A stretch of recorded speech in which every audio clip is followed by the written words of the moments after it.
ჩვენ ახლა პირდაპირ ეთერში ვხედავთ რუსთაველის პროსპექტზე მიმდინარე დაპირისპირებას, როგორც იცით, ყოველდღიურად უკვე 250 დღეზე მეტია, რაც მიმდინარეობს აქციები. ჩვენ მოდით თქვენთან ერთად მივადევნებთ თვალყურს აი ამ პროცესს, არ ვიცით ეს გზის გადაკეტვის მცდელობას მოჰყვა, თუ რაიმე სხვა ამბავია, თუმცა ჩვენ ჟურნალისტი ნანო ჩაკვეტაძე ხაზზე და მელიქიშვილია ეს ნინო, აი კახაკალაძის საარჩევნო შტაბის მიმდევარი. სადაც ეს გახდა ადგილი, აი ნახეთ, ხელჩართული ჩხუბია. ეს ადგილი იქცა ახალ ლოკაციად პროტესტისთვის, მას შემდეგ რაც იქ კალაძემ გახსნა შტაბი. ჩვენ ახლა მოქალაქეების დაპირისპირებას ხედავთ, პოლიცია ამ დროს არ არის, რომ მოქალაქეები გააშველოს.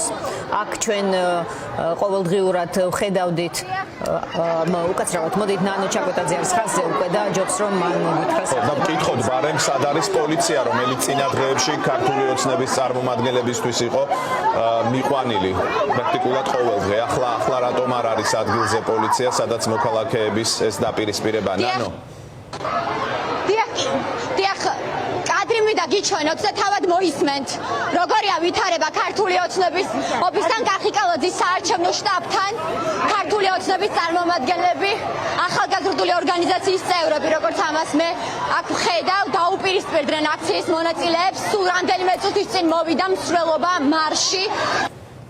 მაუწყებლიდან ფიზიკურად უსწორდებიან ქართული ოცნების კახიკალაძის საარჩევნო შტაბის აქციის მონაწილეებს პოლიციამ ხმაწყდება ნანოსი ექსტრემალური სიტუაცია, ადევნებ თქვენ ამას თვალყურს გასწორდება ახლა ეს ყველაფერი.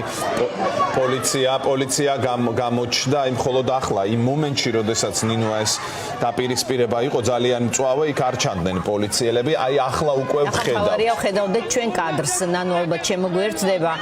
აქ სავარაუდოდ ის მოხდა, რაც მუდმივად ხდება, სცენარი რაც არის, მივიდა აქცია, თავისი ტრადიციული შეძახილებით და ალბათ ადგილზე დახვდა ქართული ოცნების კრიმინალური ბანდა, რომელსაც ხან ახალგაზრდული ორგანიზაცია ჰქვია, ხან უბრალოდ მხარდამჭერთა წრე ჰქვია და იქ დაიწყო ხელჩართული დაპირისპირება. აი პოლიცია ჩვენ თავიდან ვნახეთ, რომ საერთოდ არ გამოჩენილა და ახლა კი დგას აი ამ ორ ჯგუფს შორის. ეს ადგილი, როგორც თქვი, იქცა ახალ ადგილად, ასე ვთქვათ, პროტესტის დამატებით ადგილად, მას შემდეგ, რაც როდესაც სინდისის პატიმრებს მიუსაჯეს ასე მასობრივად, დემონსტრაციულად გახსნა ქართულმა ოცნებამ კალაძის ეს შტაბი და იქ გადაინაცვლა აქციამ გარკვეული პერიოდით. აი კიდევ ხედავთ აი ამ დაპირისპირებას. ჩვენ კადრს ვეცდებით, რომ იდენტიფიცირება ყველა პირის მოვახდინოთ, ეს არ არის ხოლმე რთული, თუმცა რამდენად საყურადღებოა ხოლმე გამოძიებისთვის ან პოლიციისთვის ეს შეგვიძლია რომ რიტორიკულ კითხვად დავტოვოთ, ვინაიდან აქციაზე მუშტის მომქნევი კი არა, იარაღის მსროლელი ხალხი ქუჩაში დადის თავისუფლად და ამბობს ჩვენ ამაზე მოგვიანებით მოგიყვებით, რომ სანთებელა იყო იარაღი კი არა. ასე რომ აქ ჩვენ იდენტიფიცირებას აუცილებლად მოვახდენთ, თუმცა ეს ალბათ სამომავლო საქმე იქნება, ვინ როგორ აგებს პასუხს, ვინაიდან ახლა მათზე პასუხისმგებლობა მათ ზუსტად იციან, რომ არ იქნება. ისინი ამ დანიშნულებით არიან შეკრებილები საზოგადოებაზე თავდასხმის მიზნით და შესაბამისად, რა თქმა უნდა, მათ აქვთ ყველა გარანტია, რომ ისინი არ დაიშჩებიან. პირველსავე დღეს უმტყუნა ნერვებმა ქართულ ოცნებას, როდესაც არამხოლოდ ეს ვითომ აქტივისტები და სინამდვილეში რაღაც ძალადობრივი ჯგუფები, არამედ თავად ქართული ოცნების იმ საკრებულოს სიის წევრები, კანდიდატები აგინებდნენ მოქალაქეებს და ამისი მაგალითი იყო ბექა ოდიშარია, თუ როგორ იქცეოდა ის აი იმ პირველ დღეს, როდესაც ეს შტაბი გაიხსნა. პირველ დღეს იყო მგონი თუ არ ვცდები, პირველ დღეს იყო ოდიშარია, დიახ, იქვე იყო რამდენიმე კიდევ დეპუტატი და მხარდამჭერი, მეორე დღეს იყო თუ მესამე დღეს იყო კიდევ მსოფლიო ჩემპიონი გენო პეტრიაშვილი, ოლიმპიური ჩემპიონი გენო პეტრიაშვილი, ჩემპიონი, მსოფლიო ჩემპიონიც არის. ხო, ოლიმპიური ნამდვილად არის, ხო, რომელსაც ჰქონდა აი განსაკუთრებით ამ ტიტულის მქონე პირისთვის შეუფერებელი ჟესტიკულაცია ადგილზე მოპროტესტე ქალების მიმართ.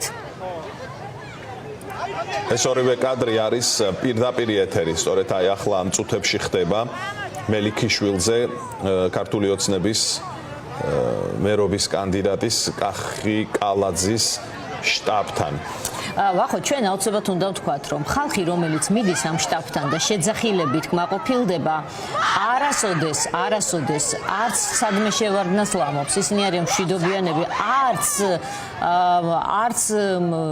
არაფერს ისვრიან მათი მიმართულებით და ეხლა ეს ხალხი, ნახეთ, შტაბში შედის. ეს ის ხალხია, ვინც კალაძე, ეს არის სახე დედაქალაქის მერად წოდებული პირის, რომელიც კიდევ ერთხელ აპირებს, რომ ამ ქალაქის მერი გახდეს. ეს ხალხი მიყავთ საგანგებოდ ნინო წინა დღეებშიც ასე იყო იმისთვის რომ რაღაც თითქოს ძალა აჩვენონ აი ახლა დღეს კი უკვე პირდაპირ დაპირისპირება დაიწყეს აქციის მონაწილეებთან და არ ვიცი ეს დეტალები დასაზუსტებელია რა მოხდა იქ პოლიციასთან დაკავშირებით რატომ არ იყო იმ კონკრეტულ მომენტში იქ პოლიცია აი ნახეთ აი თავად ხედავთ ჟესტებს აი ეს ხალხი რომელიც პრეტენზიას აცხადებს ქვეყნის მართვაზე. რა ჟესტებს ვხედავთ ჩვენ როგორც ეგრეთ წოდებული ოფიციალური პირებისგან, ისე მათ მხარდამჭერებისგან საინტერესოა ეს როგორ მოხდა, რომ აი ესეთი პირდაპირი კონტაქტი შეძლეს. სად იყო ეს პოლიცია და როგორ მოხდა და რისთვის მოხდა. შემთხვევით რომ არაფერი ხდება ასეთ შემთხვევებში შეგვიძლია ვთქვათ, ეს შუათითის ჩვენება კი საფირმო ნიშანია. ფაქტობრივად შეუძლია კალაძეს ამ შტაბსაც დაახატოს, იმიტომ რომ მისი ყველა წევრი ფაქტობრივად დაწყებული ლიდერებიდან დასრულებული კახი კალაძეს ჩათვლით ეს ის რა ქვია შუათითი პირველად მანაჩვენა საზოგადოებას გვახსოვს ჩვენ ეს მე ცოტა იუხერხულა მაშინ ჯერ კიდევ რაღაცები სერიდებოდა ოცნებას და თქვა რომ მე ჩემს დაცვას ვაჩვენეო შუათითიო და არა ხალხსო და მას შემდეგ ეხა მართლაც შეუძლია დაახატოს თავის შტაბს შუათითი